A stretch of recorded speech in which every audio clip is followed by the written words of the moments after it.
सकता है 20 राउंड भी हो, 25 भी हो, गिन तो नहीं पाए हम, लेकिन है ज़्यादा, 15 से ज़्यादा ही है।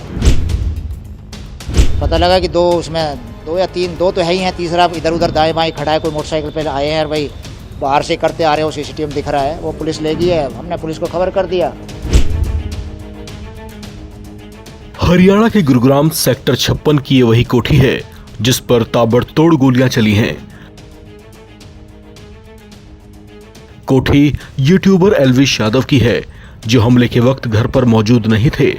रविवार तड़के सुबह उनके घर पर 3 बदमाशों ने ताबड़तोड़ फायरिंग की और मौके से फरार भी हो गए।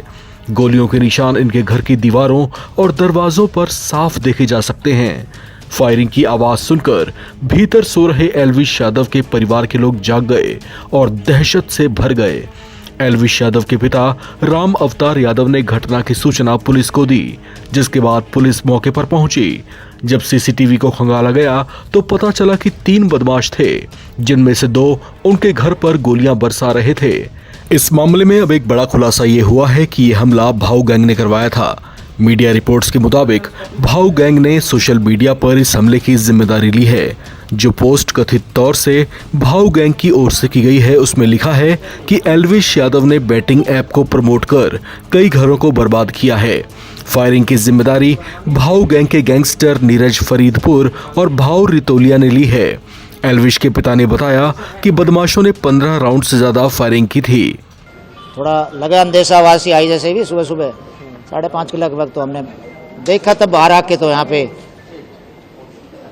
लगा कि गोलियां चली हुई है। फिर हम सड़क पर निकले बाहर, जैसे पड़े हुआ था कुछ बाहर, देखा तो खोल पड़े हुए थे।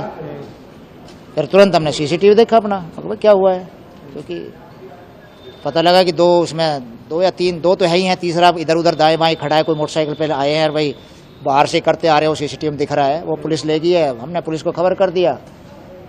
शायद उन्होंने, हो सकता है 20 राउंड भी हो, 25 भी हो, गिन तो नहीं पाए हम, लेकिन है ज़्यादा, 15 से ज़्यादा ही है। अच्छा, किसी प्रकार की कोई धमकी या कोई रंजिश किसी प्रकार की रही हो, ऐसा कुछ? अभी तक तो है नहीं जी, ऐसा कोई भी, कुछ भी ना, कोई मैसेज है ना, कोई शक नहीं किसी प्रकार का, कुछ भी नहीं है। अच्छा, जिस समय घटना हुई उस समय एल्विश घर पर थे? नहीं, वो तो बहुत ही कम रहते हैं। वैसे मैं ये नहीं कह रहा हूँ कि भाई आज घटना होगी तब कह रहा हूँ, वो तो आते अपने काम में बिजी रहते हैं, वो बाहर ही है कहीं। पहले कभी किसी ने कोई फोन करके या मैसेज? नहीं, ऐसा कुछ नहीं है, कुछ भी नहीं। अगर होता जरूर बताते हम, भाई आपसे ना बताते पुलिस में कंप्लेंट करते अगर ऐसा होता तो। ये तो नेचुरल बात है कि कोई धमकी दे रहा है तो सूचना देनी पड़ेगी। किसी को कुछ लगा तो नहीं है, चोट वोट लगी? नहीं, सब भगवान का यही शुक्र है कि ठीक है सभी, और आगे भी ठीक रहे। हम तो ये कहें भगवान उनको सद्बुद्धि दे जिन्होंने ऐसा किया है। एल्विश से आपकी बात हुई? हाँ, मेरी बात हुई है।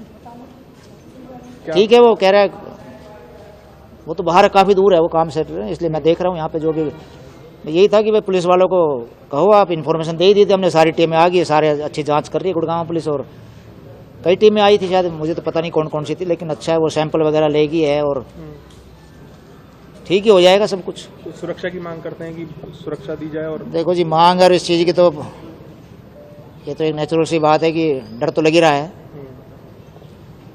देखते हैं अब जैसे जैसे आगे कार्रवाई बढ़ती है, प्रशासन क्या कहता है, सरकार से तो बाद की बातें हैं।